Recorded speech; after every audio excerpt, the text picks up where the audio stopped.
50 años se produjo el primer combate entre una fracción del ejército argentino y otra del autodenominado Ejército Revolucionario del Pueblo, dentro del contexto de la Operación Independencia, que, como recién se dijo, fue ordenada por un gobierno constitucional para neutralizar y o aniquilar el accionar de los elementos subversivos que actuaban en la provincia de Tucumán, que eran organizaciones político-militares cuyo objetivo era la toma del poder a través de una lucha prolongada para imponer un sistema totalitario al estilo de Cuba, de Nicaragua o de Venezuela. El combate de Pueblo Viejo dejó varios aspectos para destacar. En primer lugar, el jefe del equipo de combate, el capitán Juan Carlos Jones Tamayo, ya fallecido, demostró ser un verdadero líder y condujo con firmeza y con serenidad, transmitiendo esa firmeza y esa serenidad a los hombres que daban las órdenes.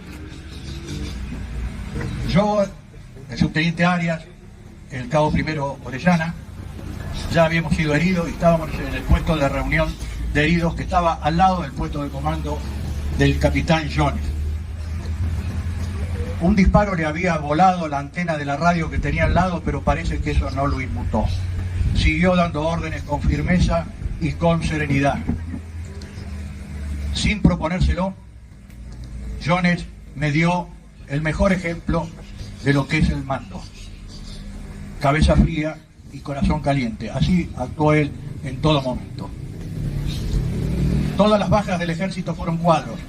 Un oficial muerto y 2 oficiales y un suboficial herido, lo que desmintió categóricamente la propaganda que decía que los cuadros íbamos a mandar al frente a los soldados y nosotros nos íbamos a quedar atrás. A su vez, los soldados, a pesar de pertenecer al grupo de artillería de montaña 5, es decir, una unidad de montaña, que estaban actuando en el monte, que eran artilleros y estaban actuando como infantes, se adaptaron rápidamente, colmaron todas nuestras expectativas. Los vi pasar al asalto, desde mi posición de herido me sobrepasaron, a órdenes de en ese momento del subteniente Arias. Fugazmente pensé, los soldados andan bien, que era una pregunta que nos hacíamos antes del inicio de las operaciones. Por supuesto, fugazmente, porque después empecé a pensar en mi realidad, que me preocupaba mucho.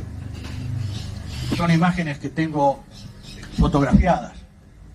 Esa sección del subteniente Arias y los soldados pasando al asalto con absoluta determinación. Es como una postal en colores que todavía tengo grabada con lujo de detalle. Y finalmente, hubo un hecho protagonizado por el teniente primero Cáceres, que en cualquier ejército del mundo se lo considera la máxima expresión del heroísmo: dar la vida por un camarada. Estando herido y expuesto al fuego enemigo, veo que el teniente primero Cáceres, quien había sido mi instructor en el curso de comandos, abandona su posición y corre hacia mí. Cuando se tiró al lado mío le dijo: ¿qué hace? Porque evidentemente estaba arriesgando demasiado. Se puede considerar un error técnico, pero todos sabemos que primero los hombres se analizan desde el punto de vista ético y mucho después desde el punto de vista técnico. Algo lo motivó para arriesgar tanto. Me contestó: quédate tranquilo que ya te saco. Nos abrieron el fuego y los mataron. Los heridos tampoco podemos olvidar al general Arturo Grandinetti, capitán en ese momento, piloto de helicóptero. Él bajó en el único lugar que podía hacerlo, que era en el río Pueblo Viejo, a la vera del río Pueblo Viejo, donde se había estado combatiendo a través de las 2 orillas.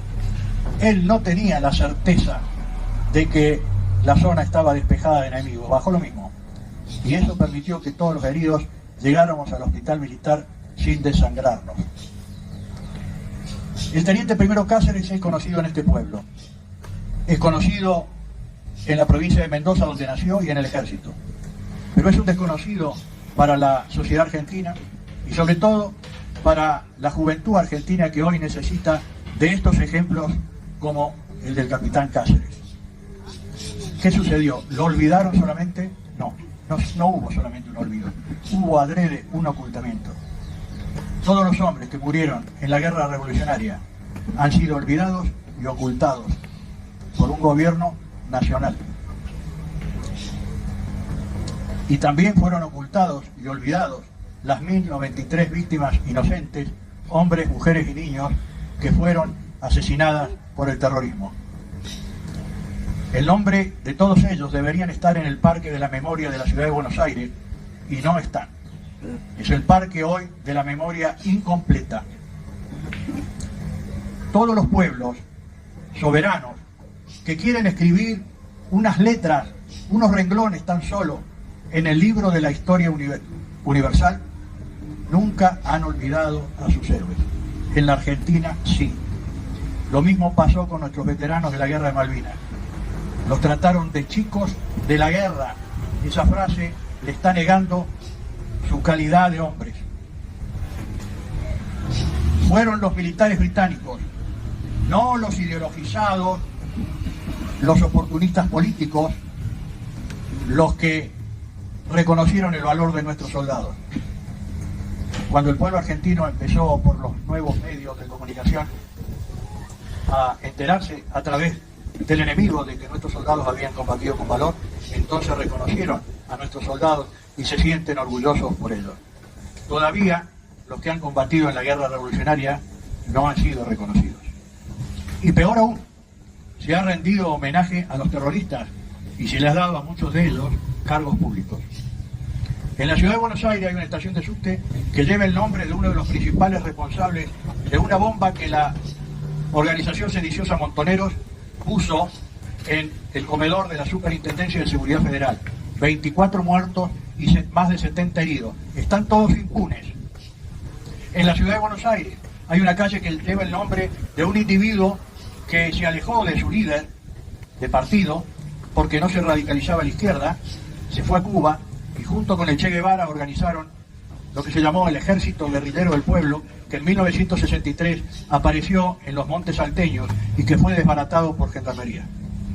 Y en la Plaza Flores hay una placa que lleva el nombre de un individuo que soñaba con la guerra de guerrilla prolongada e instaló un campamento guerrillero en Tucumán, en Tacorralo. Y hace unos años tuvimos un ministro de Defensa terrorista, Jorge Tayana. Pertenecía a una organización que se dedicaba a matar militares. Pusieron una bomba en la ciudad de Buenos Aires, en el restaurante El Ibérico. El marino, que era el blanco, no estaba, murieron 3 personas inocentes. Los premiaron con el cargo de ministro de Defensa, que creo que lo pusieron para humillarnos. Para decir, ¿vieron? Ustedes tienen que cumplir las órdenes de este terrorista que era su enemigo. Pero eso no quedó ahí. También se deformó la historia. La historia de la violencia de los 70, que comienza mucho antes, en el año 1961, cuando Cuba declara el carácter socialista de la revolución y empieza a exportarla a toda América. La historia se cambió por un relato que tiene una sola verdad, que ciertamente impactó en el pueblo argentino. Las fuerzas legales, las fuerzas armadas, de seguridad y policiales lucharon con métodos legales, pero también con métodos ilegales, que obviamente son condenables. Pero esa denuncia fue usada como una proa, detrás de la cual se tejieron muchos olvidos y muchas falsedades, de las cuales las citaré ahora. Es falso que en la República Argentina no hubo una guerra revolucionaria. La Cámara que juzgó a los comandantes en el año 1985 dijo que en la Argentina hubo una guerra revolucionaria. Lo mismo dijo el PRT cuando creó el Ejército Revolucionario del Pueblo.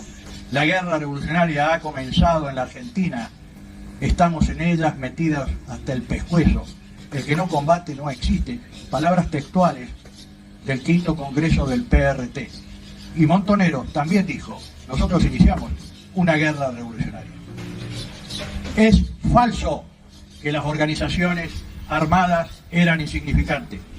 Atacaron 8 cuarteles militares, de los cuales 2 eran unidades blindadas. Abrieron un frente rural en Tucumán. Colocaron más de 4.000 bombas, que en promedio es una bomba por día durante 10 años. Hirieron a 2.300 personas. Secuestraron a casi 800 personas, por las cuales algunas pidieron un rescate millonario en dólares. Fabricaron armas, pistola ametralladora, lanzacohetes y granada. Una parte del ERP, cuando se dividió en el congreso que hicieron en el Piamonte, Italia, después de la muerte de Santucho, una parte dijo, dejamos las armas y nos reinsertamos en la política argentina.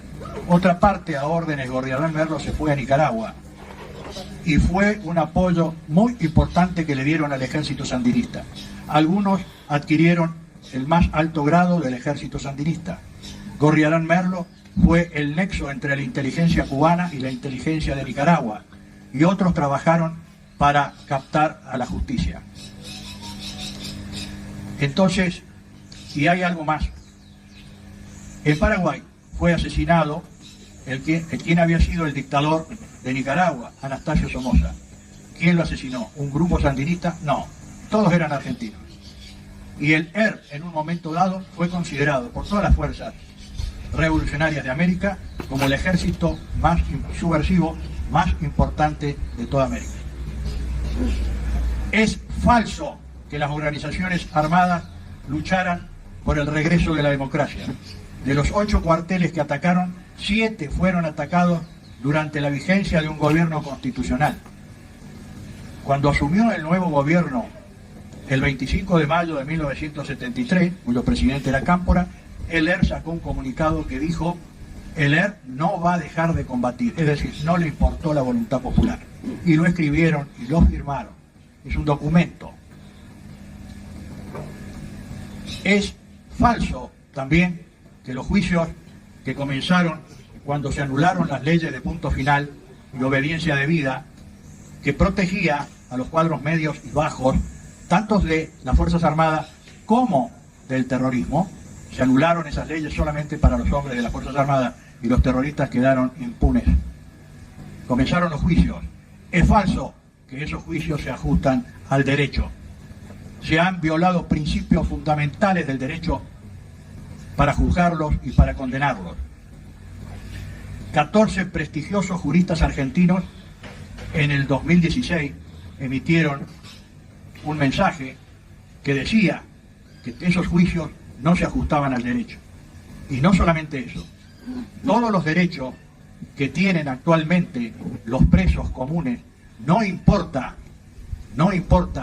el crimen que hayan cometido, ellos lo tienen. Los militares a esos derechos no los tienen, se les ha sido negado.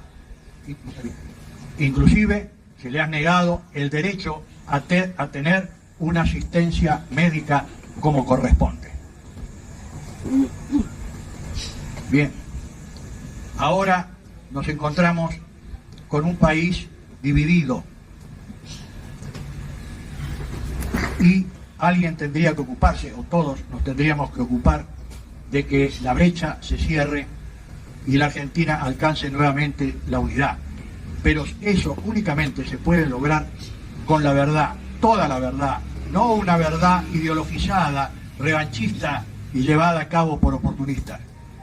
Y tiene que haber justicia que se ajuste al derecho y no al poder como existe actualmente.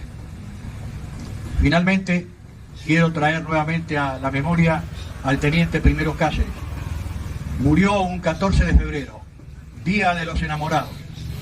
Él era un digno representante de ellos. Amaba a su mujer, su novia, desde que tenían 16 y 15 años. Si no hubiera arriesgado tanto para salvar la vida de un camarada, se hubiera reencontrado con ella y con sus 2 pequeños hijos. Pero Cáceres tenía 2 amores más: la patria, el ejército, y fue fiel a ellos. ¡Viva la patria! ¡Viva la patria!